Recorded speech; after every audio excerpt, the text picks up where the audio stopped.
Mirëmbrëma. Flasim për ngjarjet e ditës sotme 12 gusht 2026. Tre ngjarjet kryesore të ditës, po t'i vijim ose do ja vejmë titullin: Rama poshtron banorët e Poliçanit, Belinda Balluku gjunjëzon Bexhet Pacollin. Zjarret vazhdojnë përvlojnë Shqipërinë. Siç e keni pa, pas darkës me Alex Sorosin, sipas asaj që kanë raportu media, që Edi Rama përhapi foton me shpejtësi rrufeje nëpër media për t'u tregu flamingove që pronari është akoma me mua.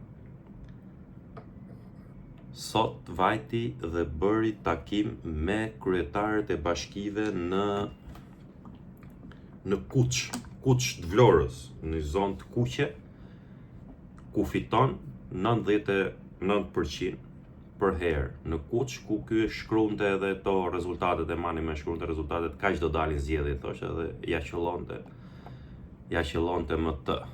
Dilin aq sa që thoshte komandanti. E para njërë është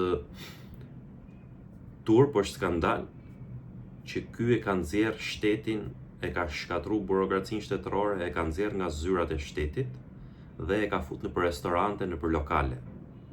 Pra e ka bë shtetin, përveç asaj që i thojnë, pra që është e faktuar tashmë narkoshtet, e ka bë edhe tip çete. Pra nuk ulet nëpër zyrat e shtetit ku diskutohet e të merret përmes burokracive ku merren vendimet, po i merr shko ha gjellra nëpër restorante, ha shyjnë misha, pinë raki edhe bëjnë ndarje territoriale, bëjnë ndryshime kabineti qeveritar, bëjnë gjitha këto kështu i bën Rama. Pra nuk njeh më institucione shtetërore, nuk ka njoft asnjëherë në fakt, dhe kështu ka bë edhe sot, ka shku i ka thirr pra të shkosh nga Erseka, ai pinxha i Ersekës, ai skuthi, si ka ai Erioni Saj, nga Erseka në Vlorë, në Kuç të Vlorës, për të folë për ndarjen territoriale, ose ky Sotira Filo nga Korça, apo Benet Beci nga Shkodra, ku diun ky kryetari i bashkisë Kuksit. Pra i bi sikur të shkosh nga Prizreni të shkosh në Vlorë, sepse atje është me pushime padishahu, edhe do takohesh në Kuç për të folë për hallet e këtyre qytetarëve. Që këtu duket që reforma territoriale është vetëm në trurin e atij.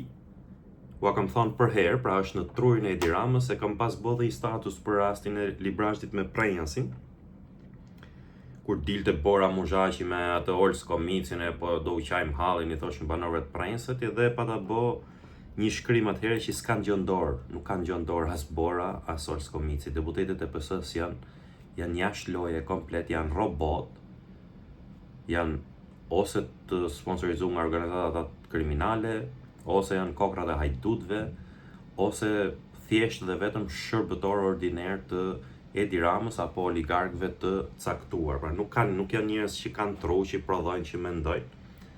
Mes këtyre edhe deputetët edhe kryetarët e bashkive.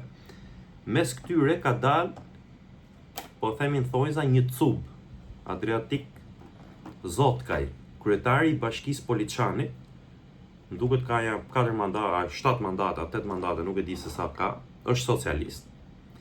E mbani mend që dolën njerëzit në Poliçan të revoltuar dhe dogjën teserat e Partisë Socialiste, një nga protestat e para që u bë për reformën territoriale, dhe ishin qytetarë të mbështetur edhe nga kryetari i bashkisë, pra edhe nga ky Adriatik Zotkaj. Siç duket, Adriatiku fiton vet atje.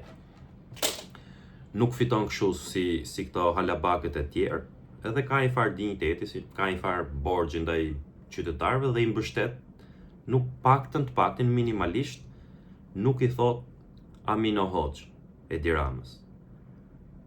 Sa kanë shku sot atje, na kanë thënë burime nga mrena mbledhje, sa kanë shku, ka shpërthy ky i çmenduri, psikopati Rama, ti si digjni tesërat e partisë atje, çfarë bëni kështu, e ka kundërshtuar, ai ka mbështet banorët ky Zotkaj, ai ka thënë Rama ti s'duhet të jesh këtu në takime, ju dogjet tesërat e partisë, keni bo akt paturpsie. Ndërkohë, keni bo akt paturpsie, i thot, pastaj i përgjigjet kryebashkiaku. Pra i thot Rama ti s'duhet të jesh këtu, thot se më dogjet tesërat e partisë mua atje. I vetmi njeri që ka fol atje është Adriatik Zotkaj. Nëse ka një akt paturpsie, është ajo që keni bërë ju dhe PS që shkrini një bashki që ju ka votuar për 25 vjet. I ka thënë Adriatik Zotkaj Edi Ramës. Edhe ka pas debat edhe me kryetarë tjerë pastaj. Por Adriatiku ka ikë nga mbledhja. Pra nuk ka pranu ti nënshtrohet rrugaqit që vedh thikat në hartën territoriale të Republikës si ti doj trapi vetë. Nuk ka nik, ngjojeni tani, ju nëse ka dëgjues, qoftë që jetoni në Shqipëri ose që jetoni jashtë, nëse ka nga Prenjasi, nuk ka ik kryetari bashkisë Prenjasit, Nure Belba, se si jam ban. Nuk ka ik kryetari bashkisë Cerrikut. Nuk ka ik kryetari komanduar si e ka Rogozhina. Nuk ka ik ai Qeleshja e Divjakës, pavarësisht se i ka thënë unë jam dakord te kujt do të jeni, po nuk ka ik nga mbledhja, si Skuth nuk ja ka mbajt. Nuk ka ik ata të Dimalit s'kan ik. Edhe shumë kryetar bashkie tjerë se s'po më vinë ndërmend tani, Libohovës e kujt diun. Nuk kanë ik nga mbledhja, vetëm më falni, Adriatik Zotkaj është tregu burr edhe ka ik. Pra, harta e re territoriale është një lloj si libri Albanian Files, ku ky ndante copat e Shqipërisë për narkotrafikantët dhe klientët e vet të biznesit. Ashtu është edhe harta e re territoriale. Ndërkohë, kush e ka pa këtë bollën e zezë Blendi Gonxhen, këtë maskarajnë që gjurmo gazetarët edhe qytetarët duke u komentu në rrjetet sociale, në Kruj nuk është fik zjarri, në Kruj vazhdon përvlohet Kruja, e shitën si sukses, këta e shitën jo po ka 7 helikoptere, jo po ka 8, jo po ka zjarr fiksa ka që ka aq. Lagja Abazaj në Kruj është me urdhër evakuimi sot me 12 gusht pasdite, sepse po shkon zjarri në për shtëpitë e tyre. Po digjet, po përvlohet lura. Drejtoria e përgjithshme e zjarrfiksëve në Republikë, e tham dhe dje, është pa drejtor, se ka ik drejtori sepse me sa duket nuk i është bind fllishësive të këtyre, nuk i është bind mafjes, nuk ka dash të bëjnë propagandë. Po ta shihni, futuni në përlajme, se marr dot atë video që ta ngjisja këtu. Propaganda e këtyre ishën ca në fjerë, atje ishën ca zjarrfikës të shkretë, u kishën thonë ca pistoleta ujë si këto që i luajnë fëmijët në plazh, pak a shumë, edhe për të fikë zjarrin, dukshin sikur bëjnë shurrën, jo se fiknin zjarrin atje. Në këtë gjendje i kanë lënë, prandaj ka dhënë ndërheqjen drejtori i përgjithshëm i zjarrfiksëve. Pra, Shqipëria po digjet, po përvlohet, është edhe pa drejtor të zjarrfiksëve. Parku i Lurës po shkrumbohet, nuk e fikin dot. Edhe vatra tjera gjithandej me flak që po përpin vendit. Lajmi tjetër interesant është Bexhet Pacolli, për të cilin kush më ndjek vazhdimisht e di që unë nuk kam përshtypje pozitive, por ka bërë një punë në aeroportin e Vlorës. Deshën, si që ndodh me çdo biznes që këta ose e futen ortak ose ta marrin, Edi Rama me Belinda Ballukun, ju vu Belinda Balluku për t'ja marrë aeroportin, i hapi probleme me atë ortakun e vet, me gjyqje, me budalliqe, s'ja morën dot, edhe tani kanë vendosur që në mënyrë brutale ti ndërpresin kontratën, pra ta përzojnë si koncesionar E duke marrë parasysh edhe arbitrazhin që shkon 700 ca milion euro që do paguajmë ne, do shkepemi, paguaj një herë për atë, paguaj dhe dëm shpërblimet e këtyre, siç bëjmë me beketin për tekat e Ramës dhe Erion Veliajt. Edhe tani për tekat e Ramës dhe Belinda Ballukut, ajo çështje po shkonte drejt arbitrazhit. Ç'a ndodh sot? Do sot, sa i di, sot është 12 me datë 10, i çon Bexhet Pacolli letër Ministrisë së Energjetikës, e kush e ka këtë transportit energjetikës, dhe përveç tjerave që i thotë s'kemi faje, duhet vazhdojmë punën, e tregon se sa investim ka bërë aty, të gjitha me radhë, gjunjëzohet Bexhet Pacolli dhe i thotë që hajde të bëjmë negociata. Pra një njeri, një biznesmen, që pretendon se 98% të investimit në aeroportin e Vlorës e ka bërë me buxhetin e vet personal, me paratë e veta, me kreditë e veta të shërë si ka, është gjunjëzu përpara Belinda Ballukut dhe Edi Ramës dhe u agacu me shkresë zyrtare që do e lejmë opsion të fundit arbitrazhin, hajde të negociojmë këto raste, do të thotë që ç'a kërkojnë këta, pra duan hisen këta, do u jap hisen këtyre, Edi Ramës edhe Belinda Ballukut. Ka propozuar që negociatat zhvillohen brenda 15 ditëve punë nga marrja dieni e shkresës dhe në çdo rast jo më vonë se me 31 gusht 2026, pra e ka kërkuar kohë urgjente në dokumentin që i ka dorëzu ministrisë.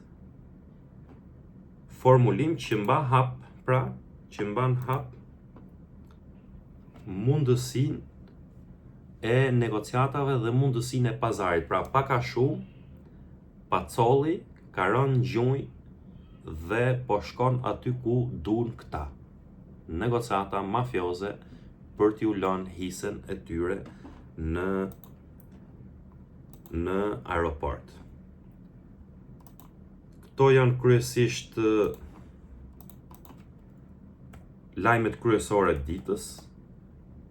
Pra e ka poshtru Poliçanin duke i poshtru kryetarin e bashkisë, i ka poshtru gjithë kryetarët e bashkisë duke i marrë nga Kuksi, nga Korça, nga Malësia e Madhe, duke i çuar kuç atje ku i do qefi atij.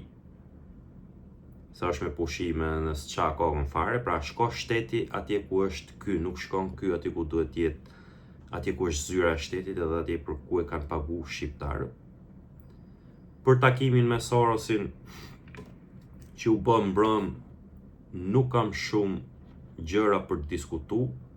Revolucionin e flamingove e ka financu Sorosi, e mbështet Sorosi, është prish pra në kuptimin e vazhdimësisë jetë gjatë politike. Sorosi nuk e ka më Edi Ramën siç e ka pas. Edi Rama ka para pa fund, dhe Sorosi është një nuhatës i papar i përvetësimit parave në raste të tilla, por në këtë rast nuk e zgjidh më paraja çështjet dhe nuk do t'i bëjnë dobi çado lloj pazari që t'i ketë ofruar Sorosit, që aman ma shuj protestën edhe t'jap çat dush. Pak a shumë ky mund të ketë qenë biseda e darkës mbrëmshme. Partia Socialiste do ketë kryetar tjetër patjetër, edhe Shqipëria do ketë kryeministër tjetër. Dohon ajo që ka nevojë Shqipëria është që ta ketë një kryeministër tjetër përmes zgjedhjeve të lira dhe të ndershme. A do arrin opozita ta imponojnë shoqëria, aktorët e tjerë, pra që ta imponojnë që të mos ketë, ky mos ngelet vetëm revolucion brenda smajtës, siç e kam thënë që është ditën e parë që ka fillu, por tjetë revolucion me përfitim të gjerë për shqiptarët. Këtë do mbetet për ta parë. Por se Edi Rama ka darga me Sorosin, nuk e di sa e vërtet është prapë edhe ajo që ka qenë apo jo, po dohon pak a shumë përmbajtja e bisedës është pazar nga fillimi në fund. Amo ke një gjë është e sigurt që Rama nuk është më me Sorosin siç ka qenë. Sorosi ka 100 kukulla në çdo vend ku që e ka kap edhe ka vite që investon. Sot është Rama, ja kaput kokën Ramës, e nxjerr tjetrin nesër, e nxjerr 100 tjerë, nxjerr 10 tjerë. Kjo nuk është interesi i Shqipërisë që të ndrohet vetëm kryetari i Partisë Socialiste dhe kryeministri tjetë po nga radhët e PS-s pa u bë zgjedhje të lira dhe të ndershme. Nëse shkojnë zgjedhje të lira të ndershme, e fiton Partia Socialiste, halal i qoftë, le ta majnë edhe një 10 mandate të tjera, jo vetëm një, se s'm prisha si punë fare mu. Ama mos të ngelet revolucion vetëm brenda smajtës. E i koment shkurtër e kam për Kosovën, në kuptimin pra sa i ndjekim situatën atje, është keqardhje që nuk i bëjnë dot institucionet, nuk po gjejnë dot gjuhën e përbashkët. Sot për herë të parë Parlamenti i Kosovës pas shumë vitesh ka marrë ftyrën e Parlamentit të Shqipërisë me sherre, me shamate, me gjurulldi, por prap konstituim nuk ka pas, nuk lëshon pe, me sa duket nuk lëshon pe LDK-ja, do me patjetër Vjosa Osmanin presidente, gjë të cilën nuk e pranon gjallë në botë Albin Kurti, edhe ky mund të jetë, ose 99% ky është shkaku i sherrit në Kosovë, të papërgjeshëm të dyja palët e po marrin vendin në qafë dhe po e çojnë përsëri një zgjedhje që do jetë një turp i paparë nëse do e çojnë edhe një herë në zgjedhje. Më në fund ka reagu Bashkimi Evropian, Shtetet e Bashkuara, kishte edhe kjo media e njohur Politico.eu, media e njohur europiane, një artikull sot për deklaratat e këtij fliqësirës Ukrainës, Zelenskit, që tha në Beograd se Kosova është Serbi, një njeri, nëse ka pas një njeri të poshtër politika ndërkombëtare këto 10-15 vitet e fundit, njëri prej tyre është ky Zelenski. Për turpin e Partisë Socialiste të Shqipërisë dhe të Partisë Demokratike të Shqipërisë, ne jemi dy kombet që u bëm më kamikazët në mbrojtje të Ukrainës në Europë. Pra e kam shtet gjithë Europa, e kam shtet me para, e kam shtet me armë, e kam shtet me gjitha llojet e formave, e ka quajt pushtim atë që bëri Putini, po ama asnjë popull edhe asnjë lider nuk e ka tejkalu me servilizëm siç e ka tejkalu udhëheqja e Partisë Demokratike në Shqipëri dhe e Partisë Socialiste. Edhe u arrasi sa krahun mes Beogradit, ai skuthi që ka 5 vjet, 6 vjet që ka fut popullin e vet në pothuajse në vllavrasje me Rusi. I vetmi njeri nga politikanët e mëdhenj ndërkombëtar që ka fol të saktën ç'është ditën e parë, pra që ditët e para të nisjes konfliktit Rusi-Ukrainë, ka qenë Papa Francesku, i cili ka deklaruar se Rusia u provokua nga ky skuthi i që është zari i Sorosit, ky Zelenski, dhe është e provokuar. E vetmja deklaratë që më ka bërë përshtypje që është ditën e parë që e kam dëgju nga Papa Francesku, për fat kam pas fat edhe ta takoj atë Papë, kështu domethënë në Selinë e Shenjtë, dhe i vetmi politikan që ka kuptu situatën që është ditën e parë. Qorrat në Shqipëri edhe në Kosovë, se edhe Kosova filloi fri Ukraina, e u desh ta kuptoj që të vinë t'u thotaj në mes Beogradit që ju jeni Serbi, nuk jeni të pavarur. Këto pak a shumë kanë qenë ngjarjet e ditës. Zjarri ka rënë edhe në Mirdit, se harrova ta them këtë. Kjo lagja baza në Kruj është, siç dihet, po shkon zjarri drejt shtëpive.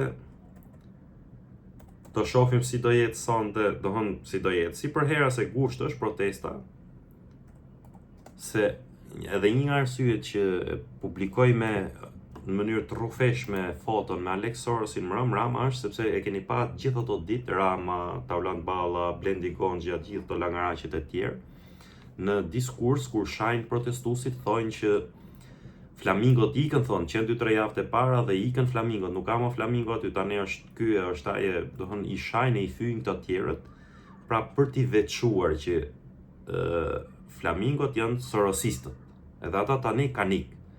Mram, takoj edhe pronarin e atyre dhe pronarin e vetë, se vetë është kukull i këtij. Gjoja për të thonë që ja, e kam këtu, jemi pajtu, mos dilni më në protest. Nuk besoj se do shuhet. Pra nuk do shuhet, ky ka qenë besimi im qysh ditën e parë. Ndonjëherë, edhe nëse kanë pas plane të tilla, politika ka një gjë të mirë që planet dalin shpesh në të shumtën e rasteve dalin jashtë kontrollit dhe nuk do ketë mundësi ta kontrollojnë më, edhe nëse pas bë plan që t'jetë vetëm një gjurulldi kështu dhe të ngelet vetëm një revolucion brenda së majtës. Por bindja ime është që Edi Rama nuk e lëshon Partinë Socialiste dhe do t'ja marrin me dhunë, me forcë. Do t'ja marrin me çdo çmim edhe me çdo kusht. Sado para t'i ketë ofru ky Alex Sorosit mbrëm duke shqy misha peshka sy që du dalin në dhërmi në Vlorë. Mirupafshim, kujt t'i pëlqen videoja ta bëjnë share te njerëzit e vet që njeh, edhe thojuni që ta bëjnë edhe kanalin subscribe edhe abonohu. Gjohemi.